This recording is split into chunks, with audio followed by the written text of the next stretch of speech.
Afternoon and welcome to our show, Cries of Freedom. We hope this show becomes the perfect way for you to celebrate your Independence Day. Life, liberty, and the pursuit of happiness are things we're all blessed with. Our founding fathers fought to ensure that each one of us enjoyed these rights. Today, we're going to take you on a historical journey. But it's really the journey each one of us takes every day. Yes, it's the journey to live the way you and I imagine. It's the dream of living your life free of fear. It's the desire that every person has had to exercise those God-given rights from the beginning. It's the baby struggling to take its first breath of air. It's the little child learning how to walk. It's the young man mustering up the courage to pursue his dreams. It's the young woman deciding she's going to make a difference in the world. It's the father struggling to provide for his family. It's the mother raising her family safe from the dangers of the world. It's the old man looking over his life, beholding the wonder of it all. This journey we depict is the story of all of us struggling to live freely and without fear. Fighting to live the lives we have all dreamed of. So sit back and imagine yourself living the life you've always dreamed of. Hear these people crying out from history and stirring feelings in your hearts today. Hear these brave men and women who conquered near impossible odds to find their own cries for freedom. Let their stories fill you with hope and resolution. Your story may not be so different and is every bit as important. Listen as these intrepid freedom fighters, heroes, martyrs, pilgrims, people like you and I, and to this young family as they celebrate their life. Could these patriots be you? Yes, I believe they could be.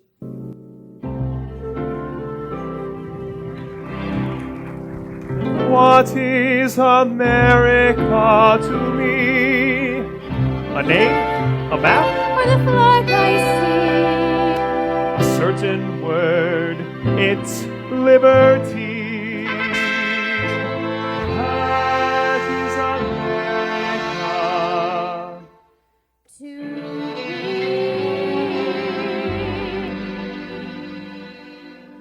houses I live in, the plot of earth, the street, the grocer and the butcher, for the people that I eat, the children play. You see, I see, that nations that America to me. The place I work in, the worker at my side, the little town or city where my people lived and died, the howdy and the handshake, the air and feeling free, and the right to speak my mind out, that's America.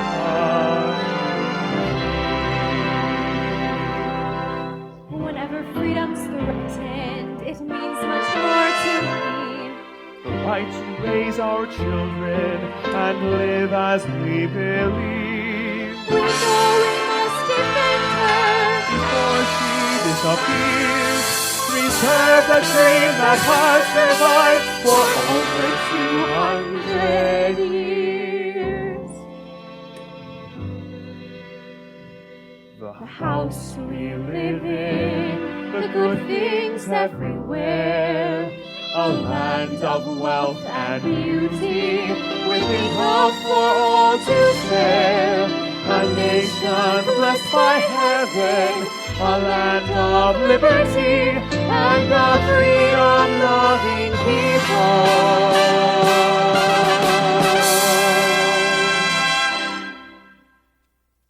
That's America to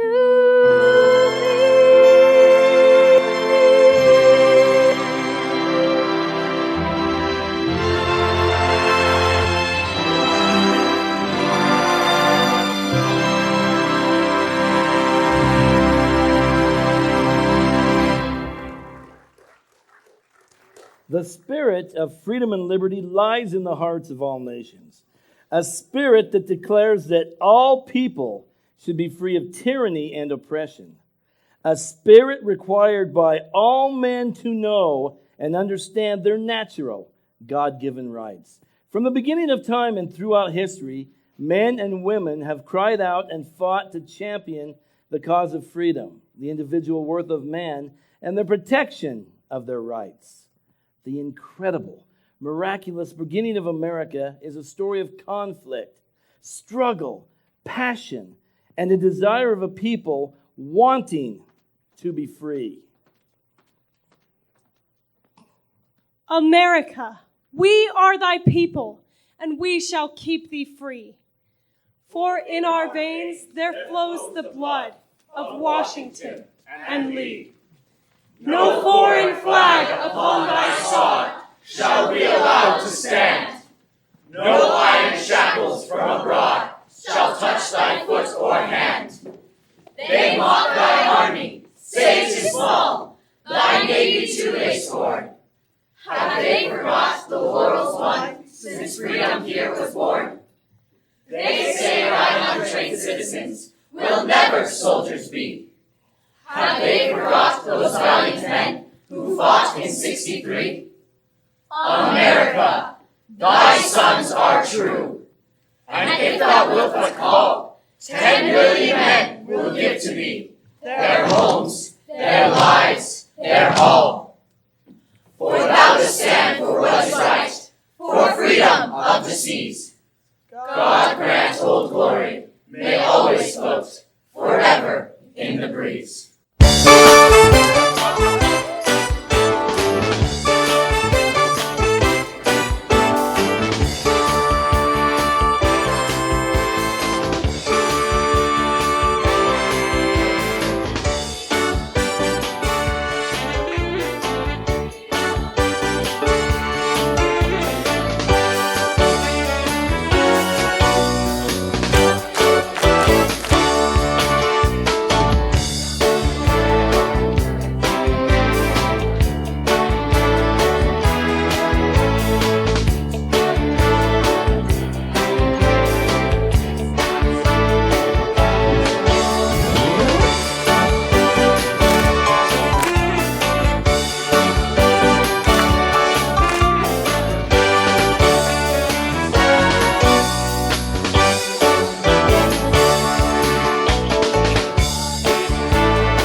Freedom is a God-given gift promising life, liberty, and the pursuit of happiness for every person.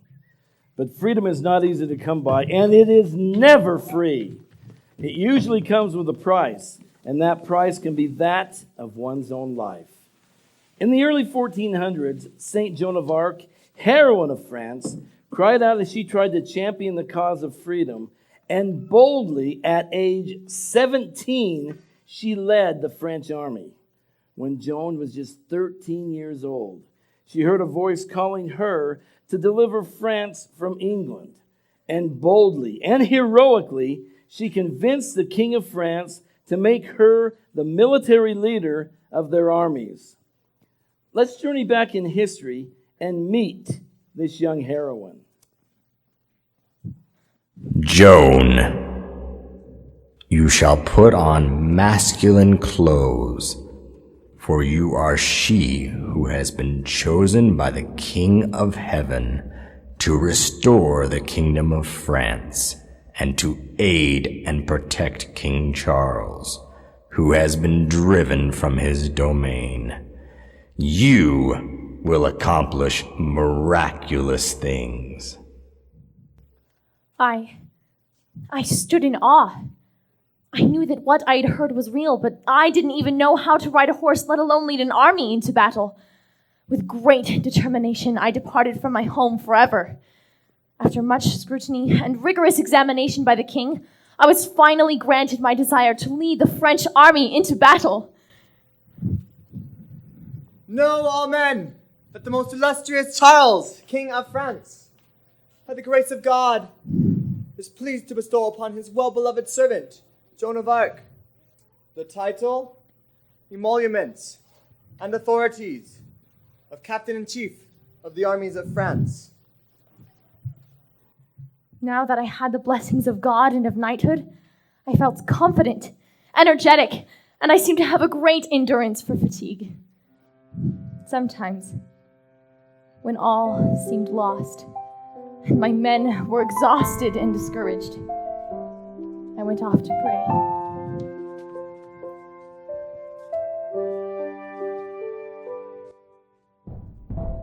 I'm just a girl, barely old enough to leave my family, yet I know you've chosen me.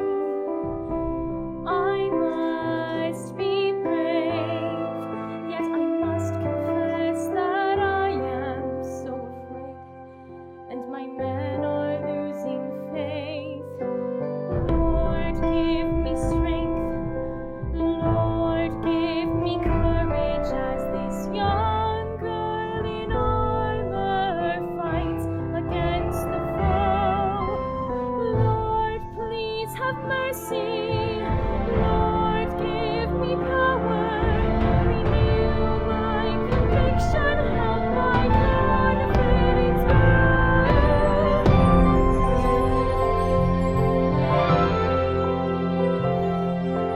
Men, I am tired and discouraged, wondering what we're fighting. Young girl in armor fights against the foe. Lord, please have mercy. Lord, give us power. Renew our conviction. Help our confidence grow. Men, take courage. God is with us as we fight this bloody war. Fight this bloody war. See our banner waving o'er us, showing what we're fighting for.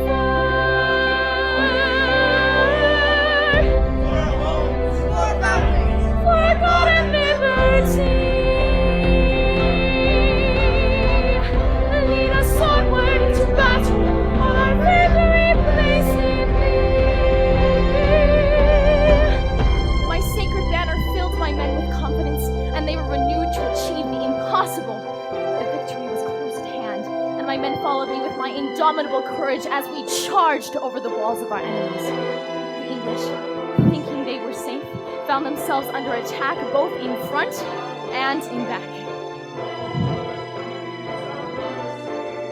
As now into battle we triumphantly go.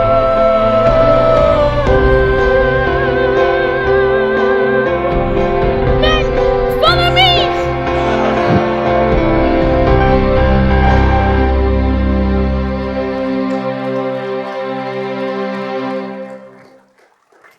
But despite the attack, on May 26, 1430, Joan was captured. She was imprisoned and kept in heavy chains for months. She was accused of witchcraft and of following the devil after miraculously surviving an arrow wound. Her freedom would be granted only upon her denial of the voices. Nothing would change her mind, and she stood by her testimony. The fires were ignited around the stake, and they gave her one more time to recant. Every man gives his life for what he believes. Every woman gives her life for what she believes. Some people believe in little or nothing, and yet they give their lives to that little or nothing. One life is all we have. We live it as we believe in living it, and then it's gone. But to surrender who you are and live without belief is more terrible than dying.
Take your chance. The blood of the martyrs will water the meadows of grass.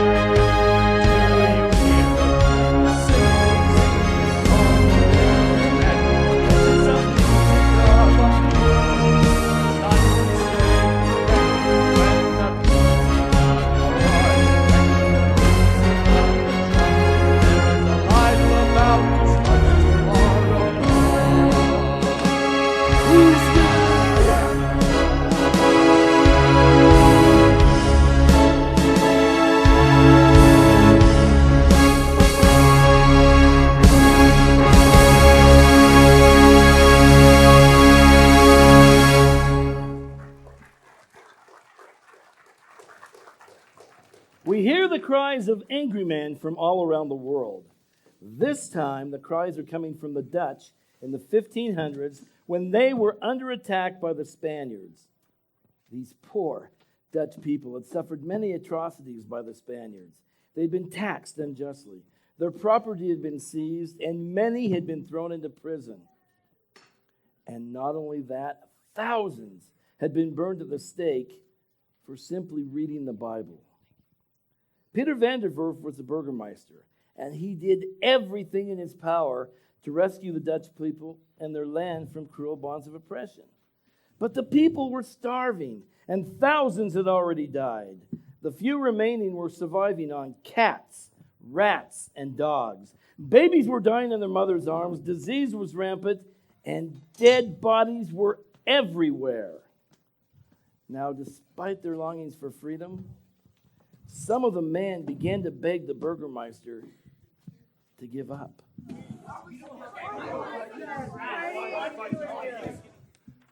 Would you have me surrender? I have taken an oath to hold this city. May God give me strength to keep it. Here, take my sword, plunge it into my body, divide my flesh to appease your hunger, if you will. But God help me, I will never surrender. You call us rat eaters. We are. But so long as you hear a dog bark within these halls, you will know that the city holds out. We will eat our left arms and fight with our right. And when we have strength no longer, we will set fire to the city and perish in the flames, rather than give up our liberties. David walked into the valley with a stone clutched in his hand. He was only a boy, but he knew someone must take a stand. There will always be a valley, always mountains one must scale. There will always be perilous waters which someone must sail. Into valleys, into waters, into jungles, into hell. Let us ride home again with a story to tell. Into darkness, into danger, into storms that rip the night. Don't give in, don't give up, but give thanks for the glorious fight. You can tremble, you can fear it, but keep your fighting spirit alive, boys. Let the shiver of it sting you, Fling into battle. to your feet, boys. Never hold back your step for a moment. Never doubt that your courage will grow. Hold your head even higher and into the fire we go. If we don't stand for something, we will fall for anything. Are there mountains that surround us? Are there walls that block the way? Knock them down, strip backwards and forward and into the fray. Into terror, into valor, charge ahead, no, never turn. Yes, it's into the fire we fly, and the devil will burn. Someone has to rally us, let's rally and win, boys. When your world say not to this way, not to march on, boys. Never hold back your step for a moment. Never doubt that your courage will grow. Hold your head even higher and into the fire we go. The lightning strikes, not the flash of a shot. Get the way, pull it tight as a wire. Let the fever spike, let the force of it rock. Yes. We will have our day getting into the fire. It is better to die free men than to live in a world of tyranny. Someone has to take the rally. Let's rally and win. That's when you've got to march on. Never hold back your step for a moment. Never. Look alive or your courage will grow. Yes, it's higher and higher and into the fire we go. Into fire. Onward.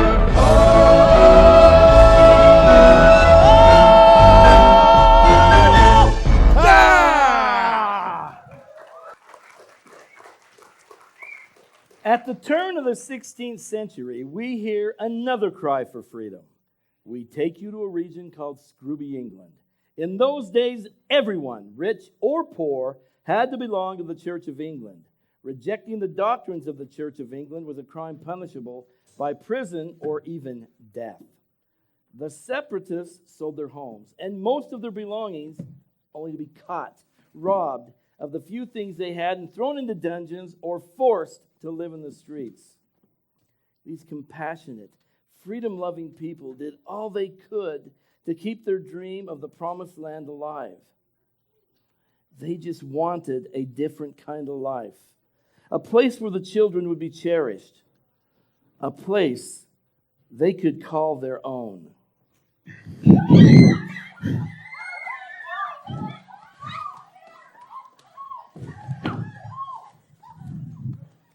Stop! What are you doing? You have no right to be doing this to us. No right! What were you thinking? We know what we saw. The king orders you back. You've broken his law. We've done nothing wrong. Please just let us be. We're hungry. We're suffering. Oh, can't you see? You're troublemakers. You have no rights. Where is your sympathy? No more secretive nights. Gold fills your coffers and we don't have a dime. We're whipped, we're beggars, forced into crime. God, why can't he understand? He set us free, we trust You have him. nowhere to hide. The king's law For is this just. we will not stand, our liberty is what we need. Please, let us go. Stop this madness. The king says no. long ago and far away, before the world had come to this, I took for granted how my life would be, assuming that my freedom would be free. Before these evening shadows fell, I reveled in the light of day. I rarely ever cried, my patience wasn't tried, and heroes never died. But if I had my way, things would be different. Danger wouldn't come from a sky of blue. Choices would be clear, strangers would be kinder, love a little blinder. This is what I pray if I had my way. No right to be doing this to us. This isn't fair. We can't let them break us. It's a merry old England for the rich, but we, the poor and scrooby, have only but a scrap to eat. Where can we slave for the social elite? We have rags on our backs, forced and begging. It's hard for us to understand. Please, God, take us by the hand and lead us to a place Our people are hung for their beliefs. Bibles are burned and scrooby. We suffered long without relief. Such lords and kings, our children are taunted and tempted to stray. It's hard for us to understand. Please, God, take us by the hand and lead us to a place where we can be free. A place of our own. Things would be different. Danger wouldn't come to a sky of blue. Angels would appear, children would be cherished, hope would never perish, faith would not betray. If I had my way. No, we can get through this. God is on our side. We will help my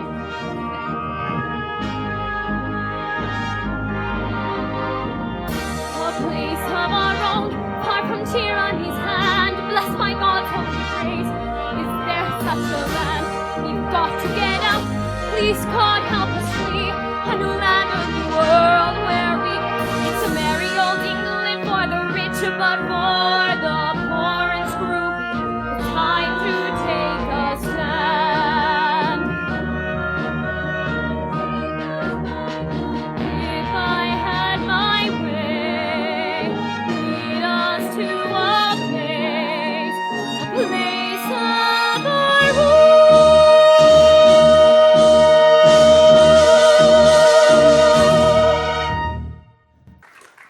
Finally, in the late summer of 1608, the Scrooby separatists reached Holland. Though the air was charged with energy and excitement, it was not the kind of life they were looking for. The separatists refused to let their children be taught the ways of the liberal Dutch. The expectations for a newfound freedom ignited the fire in their hearts, so they left their homes to board a crowded ship, cross a vast ocean, and sail to the promised land of America.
The first half of the voyage was rather smooth, but then they were faced with bad storms, sickness, and even death set in. And it became doubtful that they would even make it to America. And when they finally landed, they had nothing but their faith to sustain them.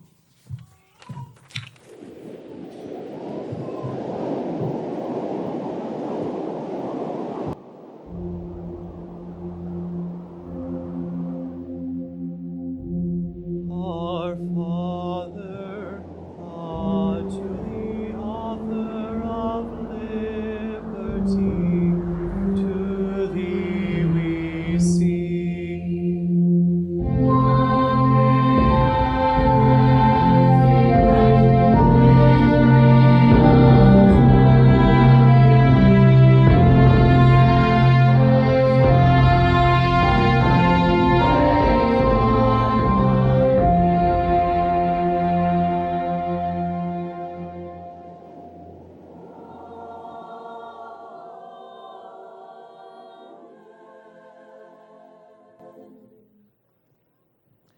The colonists were now beginning to feel comfortable in their new world. But they were still under the rule of the King of England, and he was making their lives miserable. They were ordered to fight England's wars and pay for them with heavy taxes and unjust laws. These demands became so unbearable and intolerable that the colonists began to rebel against the king. Let's look in on the colonists as they mock the King of England. Hear ye, hear ye, hear ye. Presenting the colonists and their mocking of the King of England. Your robe, your majesty. Your crown, your majesty. Boo! Boo! Boo! King of muck, king of filth, king of slime, king of putrescence. Boo! Boo! Boo! The king! The king! Oh, what does the king have on his mind tonight? It's yes, your majesty! Of course, your majesty! Whatever you like, your majesty! But what about us, your majesty? You take away our rights! Our freedom! Why, your laws have become unbearable! And you have a denial and refusal manner, your majesty! You harass us! You transport us beyond seas to be tried for pretended offenses! Protect your own soldiers from punishment! Cut off our trade and deny us a trial by jury! Why all these usurpations, your majesty? The Stamp Act! The Sugar Act! The Intolerable Acts! What are you thinking, your majesty? You wage war against us! You are cruel, barbaric! You are guilty of tyranny! Your majesty! Tyranny? Tyranny, you say? Oh, the colonists? The colonists? Oh, what do the colonists have on their mind tonight? Always complaining about something, aren't you? What is it you want this time? Can't you understand that I make all the decisions for you? For I am the king. And you will say, yes, your majesty, to everything I tell you. It's no, your majesty! It's war, your majesty! A revolution, your majesty! Yes, your majesty! The answer is war! Then war it shall be.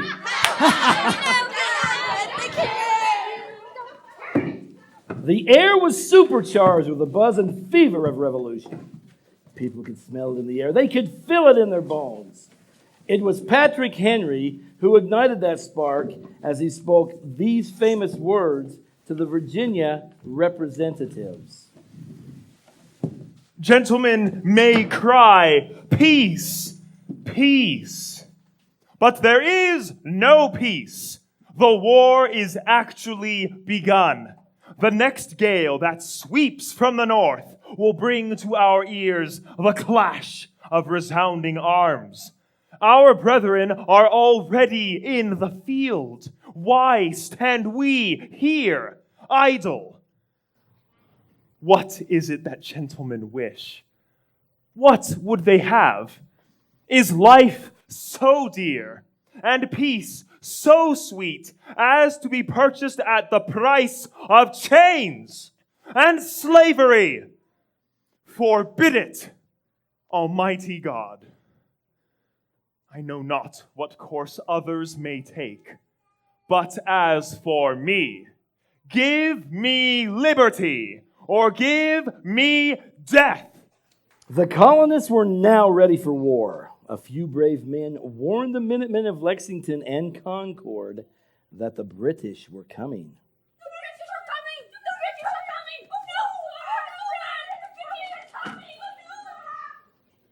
Children, children, come up to the stage. Come with these nice ladies. Come learn about Paul Revere.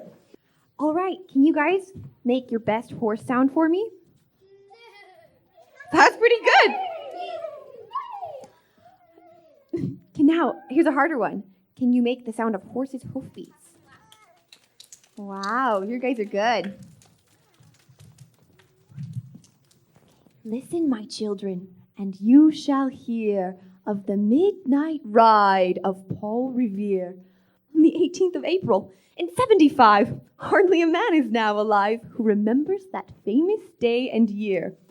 He said to his friend, "If the British march by land or by sea from the town tonight, hang a lantern aloft in the belfry arch of the North Church Tower as a signal light.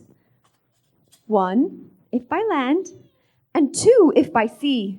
And I on the opposite shore will be, ready to ride and sound the alarm to every Middlesex village and farm, for the country folk to be up and to arm." The fate of the nation was riding that night, and the spark struck out by that steed in his flight. Now, you know the rest of the story from the books you have read, how the British regulars fired and fled. Now, this story will be echoed forevermore from each housetop and through each open door, and the people will awaken to listen, to hear of the midnight ride of Paul Revere. Listen, can you hear the hoofbeats echoing across the land? Can you hear the whinnying of his horse? Are you ready to ride with Paul Revere?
By July 1776, the colonists were still under the rule of a king.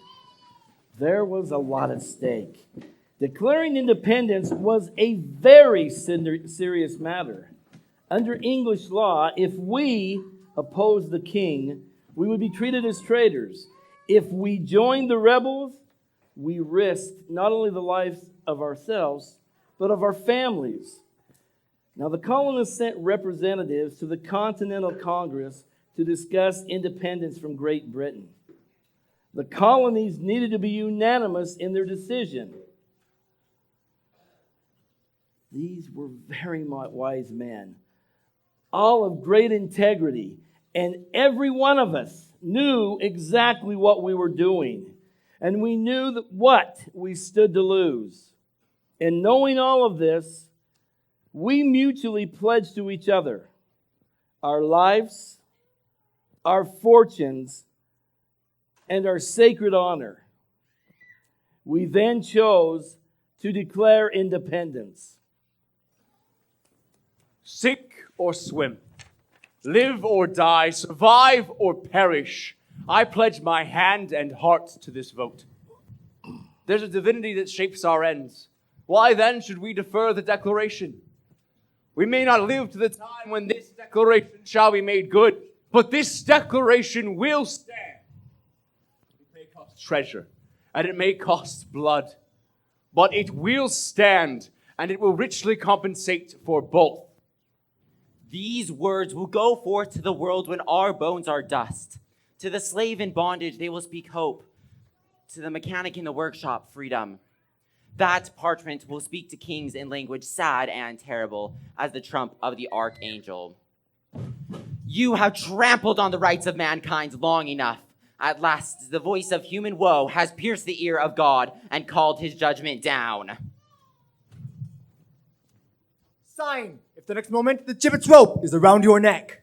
Sign, if the next moment the hall rings with the echo of the falling axe.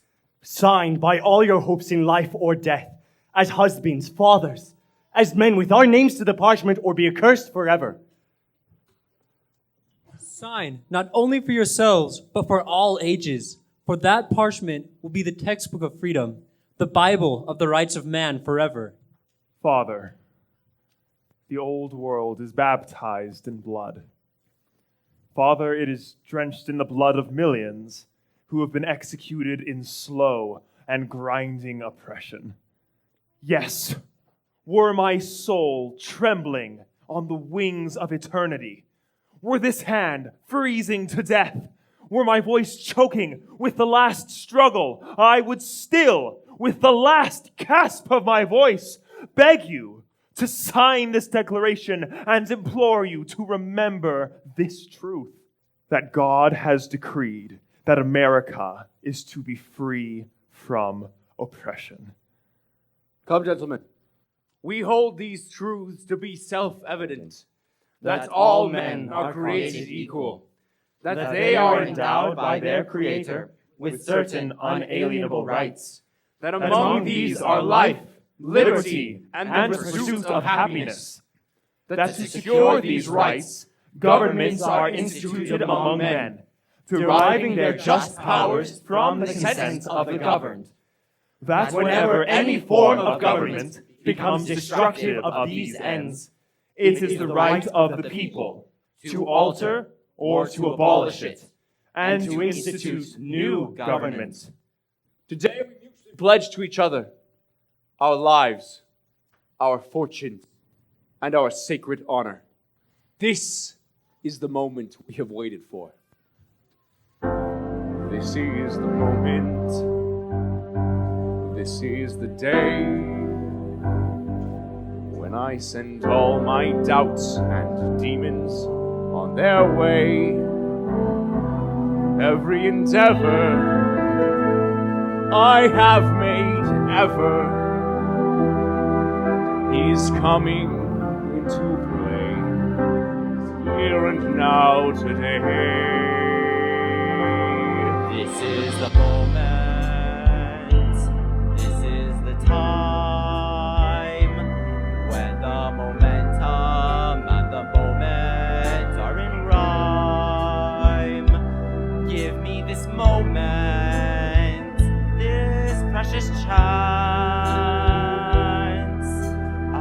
gather up my past and make some sense at last. This is the moment when all we've done,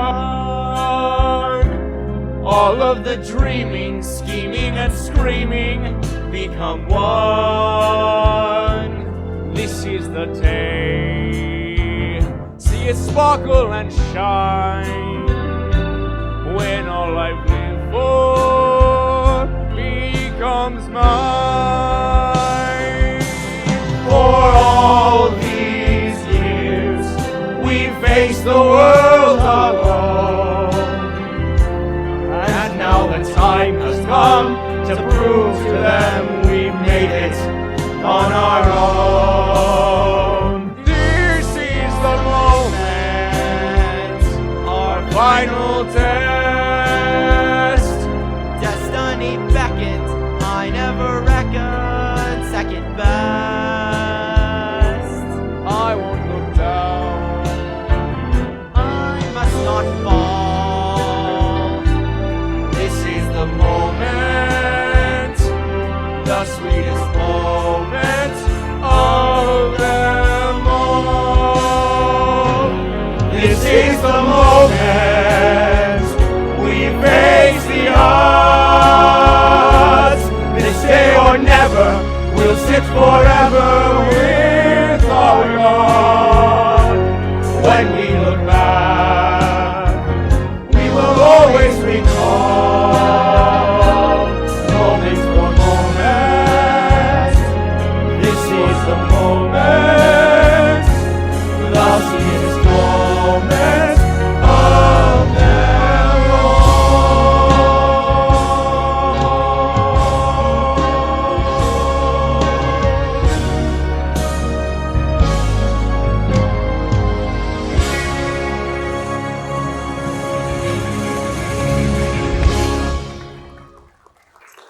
America was now a new nation. But as we've learned, freedom is never free. On the very day the Declaration was signed, England's own General Howe sailed into the New York harbor with the largest armada ever assembled. This was going to be a fight to the bitter end. We needed General George Washington to lead us to victory. But after losing 5 important battles in New York and being chased all over New Jersey, Washington's men were a pathetic sight when he positioned them on the west side of the Delaware. The brutal Hessian mercenaries kept an eye on them from Trenton. The turning point of the war was found in the heart of General Washington himself when he read Tom Paine's crisis letter, number 1. These are the times that try men's souls. The summer soldier and the sunshine patriot will, in this crisis, shrink from the service of their country. But he who stands by it now deserves the love and thanks of men and women. Tyranny, like hell, is not easily conquered. Today, we need more good heroes. Someone to lead us, someone to help us and even guide us. Someone like George Washington.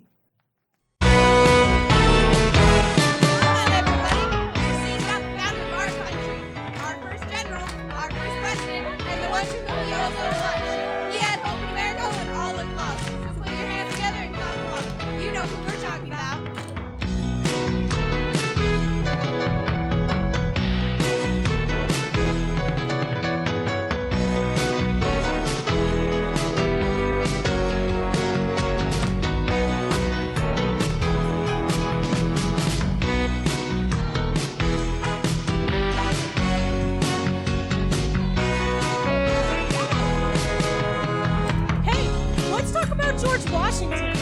His love of country and sense of duty were matched by no man.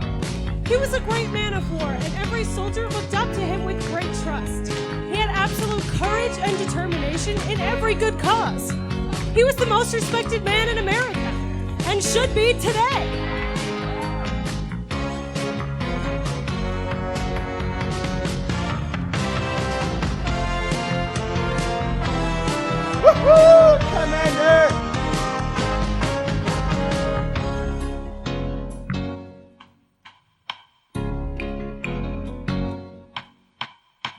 By December 1776, the Continental Army had lost nearly every major battle and was on the verge of defeat, and the Hessians were coming on strong.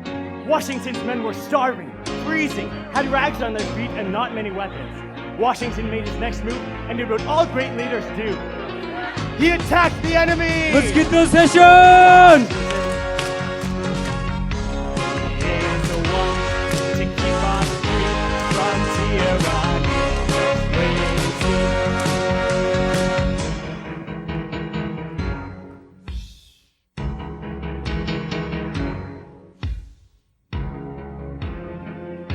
Come on!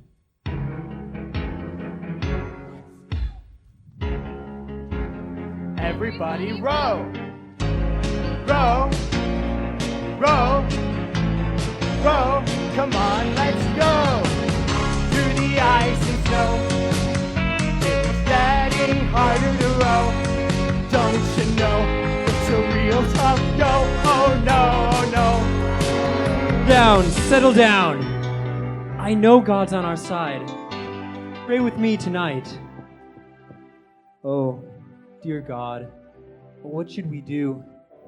We need to save our country. We need help from you.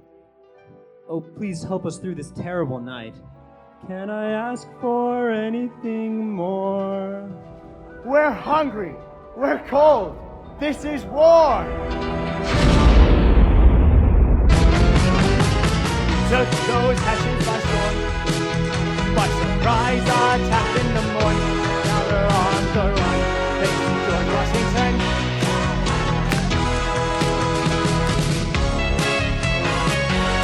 Woo!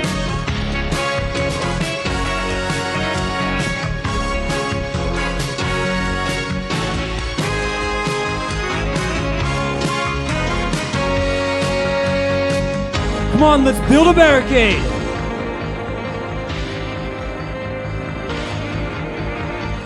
Fire 1! Fire 2! Fire 3! Let's get those Hessians!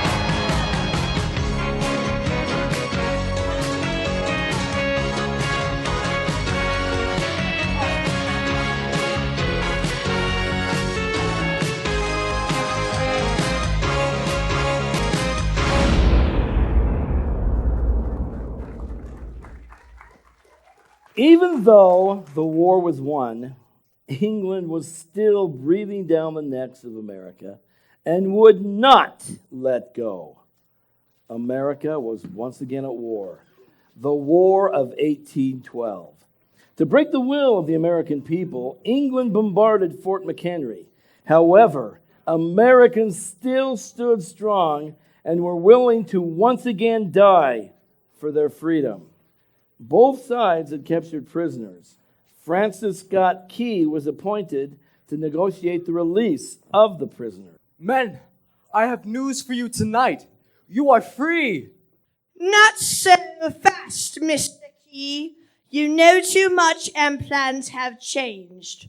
We attack Fort McHenry tonight. Fort McHenry must either lay down the colors of our flag or we will destroy the fort.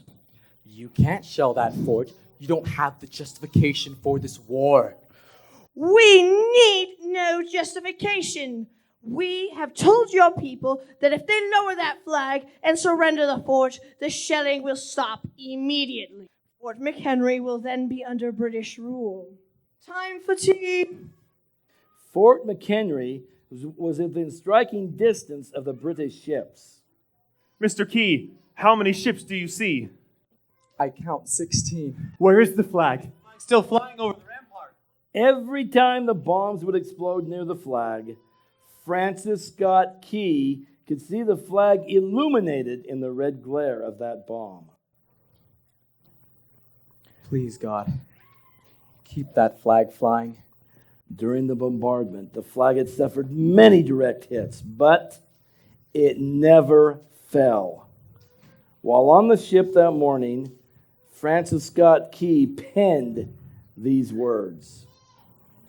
Oh, say, can you see by the dawn's early light what so proudly we hailed at the twilight's last gleaming, whose broad stripes and bright stars through the perilous fight o'er the ramparts we watched were so gallantly streaming, and the rocket's red glare, the bombs bursting in air, gave proof through the night that our flag was still there.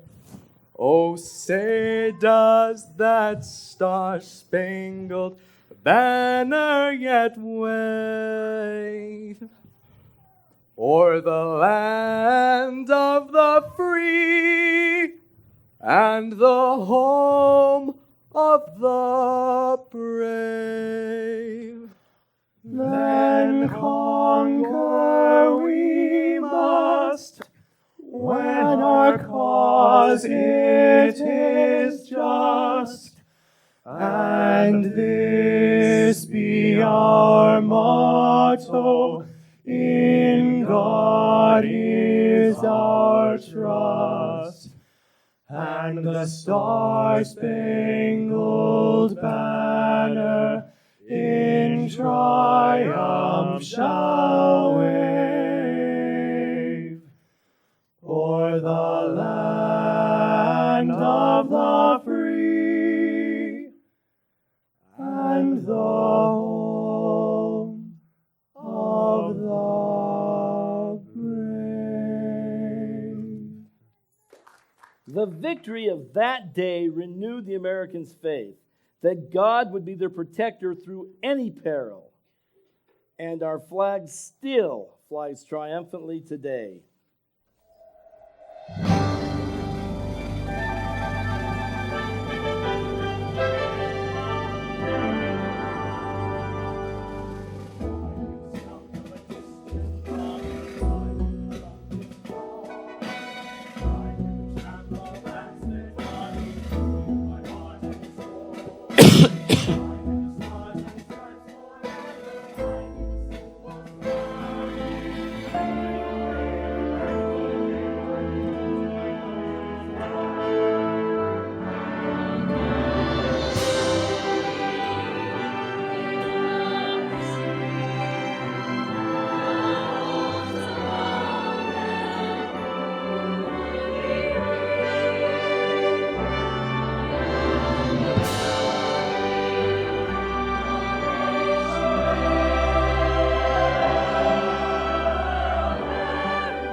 The cries of freedom continued throughout this land for 100 years after America had declared that all men are created equal. The Native Americans were mistreated. The black people struggled under the bonds of slavery. Their cries were expressed through their songs and prayers. After a brutal civil war and several amendments to the Constitution, they could be set free from oppression. The rights of all men were acknowledged in Abraham Lincoln's second inaugural address when he said, "With malice toward none, with charity toward all, let us strive on for lasting peace." And Americans' message of freedom spread fast throughout the world. The downtrodden people of every country came by the thousands, seeking a better life. It was the hope of all men to live together as a family, to build a legacy of opportunity, to own a piece of land, a home, and maybe even a thriving business. They just wanted a better life. And when they saw the Statue of Liberty, they knew they had come to the right place. For there she stood with her crown of 7 spikes, shining forth and inviting the 7 continents of the 7 seas of the world to come to the land of the free. Clutched in her arm were the tables of law inscripted with the date 1776, signifying the Declaration of Independence, which formed the first nation of a truly free people. At her feet was the broken chain of tyranny that had dominated the history of the entire world until the birth of America. And in her uplifted arm rose a glowing torch, offering the light of hope to those living in a darkened world of oppression. Tears streamed down the immigrants' faces, and they fell on bended knees, for they knew they had found their home at last.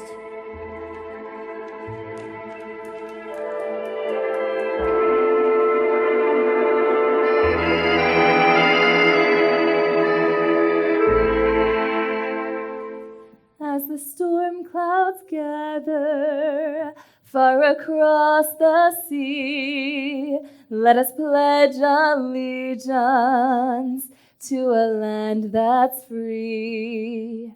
Let us all be grateful for a land so fair as we raise our voices in a solemn prayer.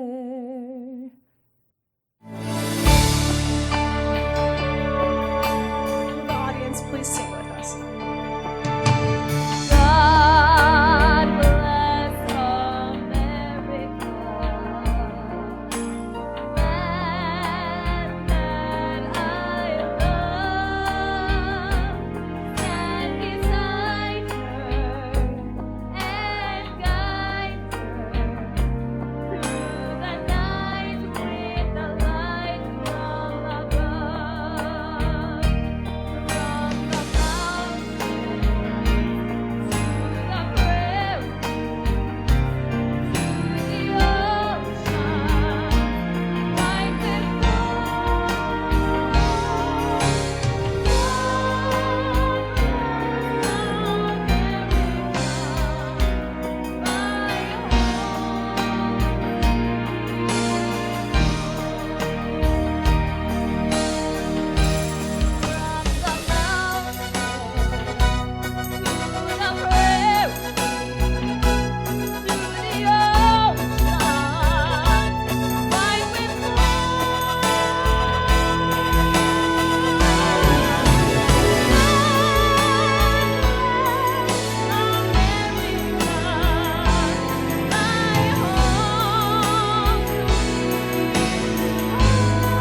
America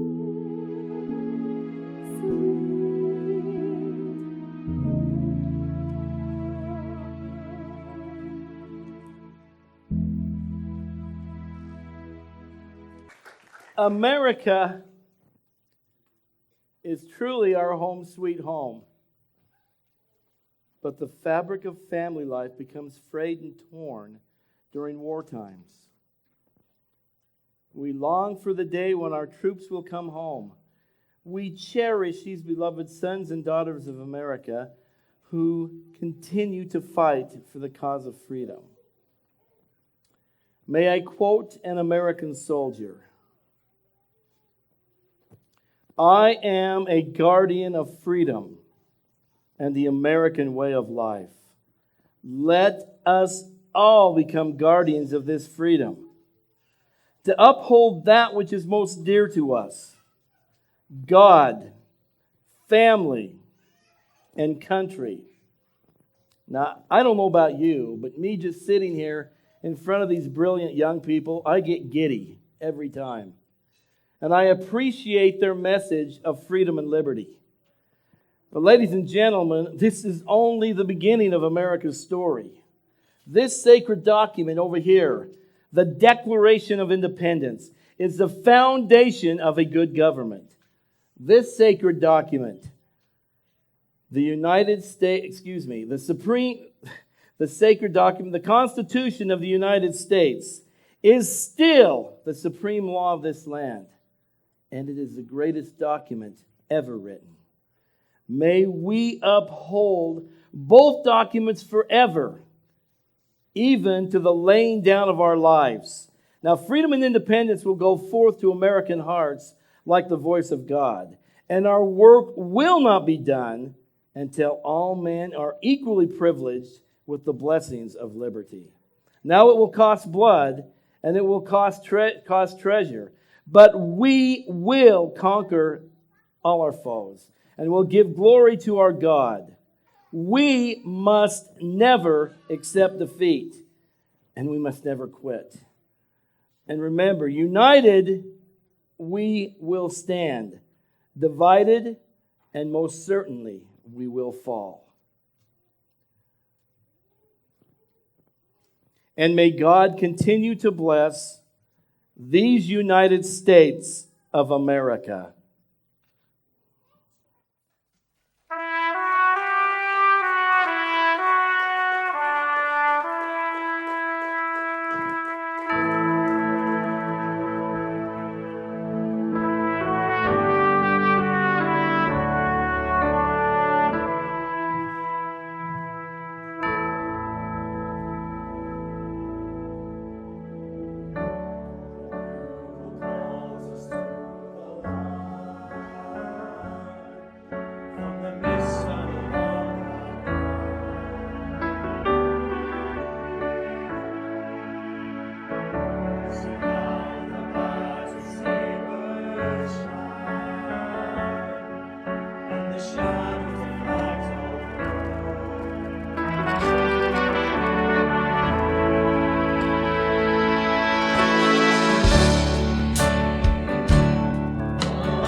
Make them hear you.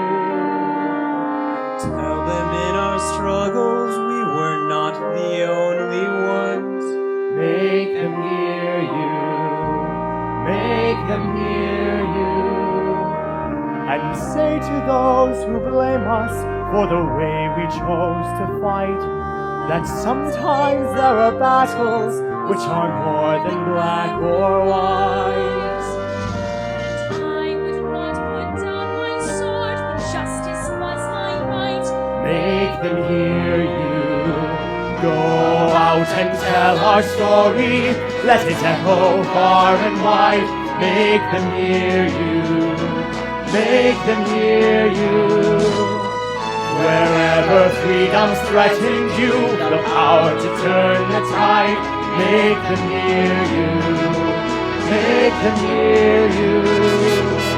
Your sword can be a sermon or the power of the pen. And let my brothers there. Will justice be demanded fight and million righteous men? Make them hear you. When they hear you, will be